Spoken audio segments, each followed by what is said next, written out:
The finale of The Rings of Power brought together multiple plot points and characters, and viewers finally got more information on the more enigmatic antagonists in the series. Some played relatively minor roles, while others were a lot more sinister, with abilities that made them a direct threat to peace in Middle-earth. Let's take a closer look at 10 of the best characters viewers love to hate. Number 10, starting with the King of the Dwarves, Durin III. I might task the same of Lindon. Shipping off its warriors, expanding its cities. Bit sudden for elves, no? When you look at all the races in Middle-earth, the dwarves are the ones with the closest and most intrinsic connection to the earth itself. They are also noted for their hostility towards the elves. Though a relatively minor figure in the series, Durin III quickly became a character that viewers love to hate. Among a few other things, he's one of the obstacles that stand in the way of his son Durin's friendship with the elf, Elrond, a friendship that pretty much all viewers couldn't get enough of. Even though the father and son share a close bond, it's clear from the get-go that Durin is hell-bent on steering his son's loyalty towards his kind and far away from those of Lindon and the elves. When we come to learn that the elves are losing their light and immortality due to the world's growing darkness, and that the only thing that can save them is the mithril that the dwarves have access to, and then that King Durin is vehemently refusing to hand a bit of it over to the elves, it gets pretty difficult to maintain a liking for the king. Let's move on to Theo. The young son of the healer, Bronwyn, just seems off. From the beginning, it's clear that something is amiss about him. He seems to be drawn into the darkness, which becomes clearer as the series goes on, and we see him trying to hide a mysterious blade that has a potential link to Sauron. He isn't evil, but from the first episode we learn that he isn't the most well-behaved child. Theo was capable of theft and seemed too easily attracted to the darkness held within the sword. This character's nail in the coffin is his ability to use the evil sword. We know that the blood of the men that stood with Morgoth during the First Age flows through his veins, which is why the elves are so wary of the people of Tirur in the Southlands. That has led viewers to believe that Theo might just be one of Sauron's future servants, and when it comes to Sauron's most loyal servants, there's no one more loyal than the Witch King of Angmar, who we see in the original trilogy. We know that the Witchkind used to be a man that Sauron corrupted through the Ring of Power that he gave to the 9 kings of men during the Second Age. Considering that Theo's the son of the woman who is now leading the Southlanders, he might just be one of the lords of the men in Middle-earth who will one day receive the Ring of Power. What a twist that would be. Number 8, people aren't too crazy about Pharazon either. Numenor may be one of the gorgeous locations in this series. It's also home to quite a few unlikable characters. Pharazon is one of them. He's an intelligent and cunning politician who has already shown that he's pretty great at manipulating the people of Numenor, so he seems like an obvious target for hate. Book readers will know that he eventually becomes a victim of his deluded pride and is spurred by the lies of Sauron, who promises him immortality and kingship of the world. We won't say too much about that, but it shouldn't be much of a surprise to viewers that he's going to play a big role in the downfall of Numenor, mainly because of his limitless ambition and willingness to get rid of anybody who stands in his way. Number 7, Kemen is another one of those minor characters we can't help but hate. There are many who feel as you do. Not enough to sway him yet, but given the right push... Then it must be you. He will listen to you. When I speak, his ears close up.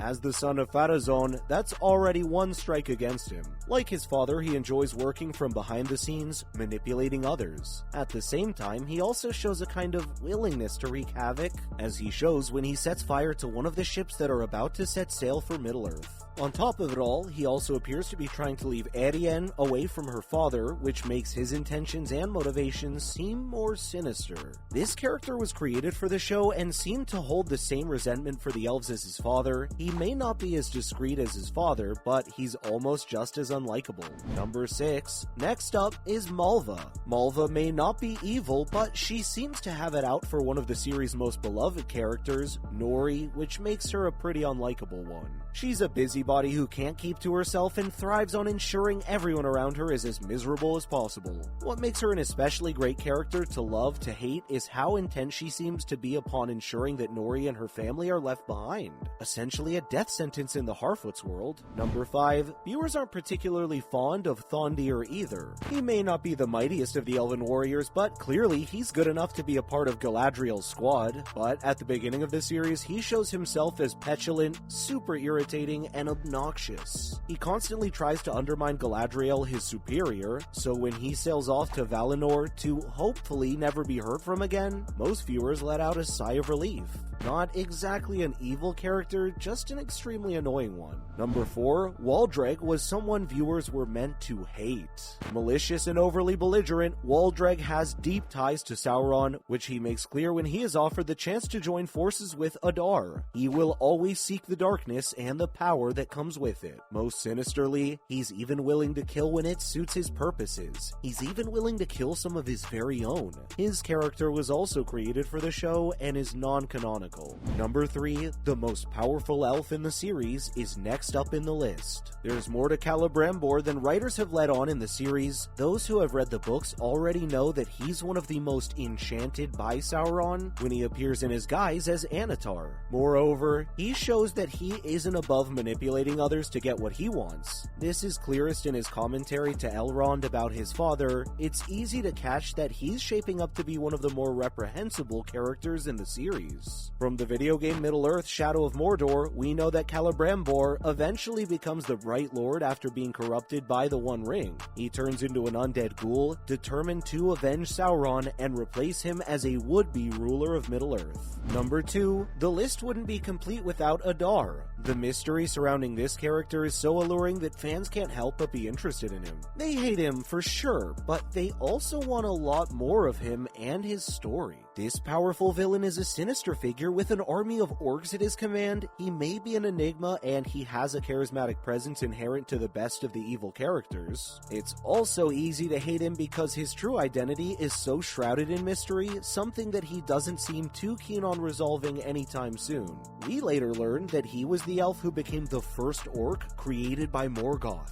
His history is pretty complicated, so all the hate you have for him may soften up when you get to know him as the series progresses. Number 1, Gil-galad takes the top spot in our list. When the series is set in, this elf is one of the most powerful elves left in Middle-earth, but he constantly shows he's rather arrogant and has a pretty high-handed approach to Elrond. Gil-galad's one of the main people that forces Elrond's hand into manipulating the dwarves for the elves' purposes. He may not be a villain, but he has quickly become one of the characters that viewers love to hate because he shows little care for any race other than his own. He ruins things with a single-minded approach, suggesting that he's willing to sacrifice the needs and lives of others if that means that he can do what's best for the elves. But that is going to be a wrap for this video, my friends. Have you watched The Rings of Power yet? Did our list include any of the characters you love to hate? Please let us know in the comments below. And while you're down there, make sure to give this video a thumbs up and subscribe to our channel for more videos like this. Thank you so much for watching, and we'll see you in the next one.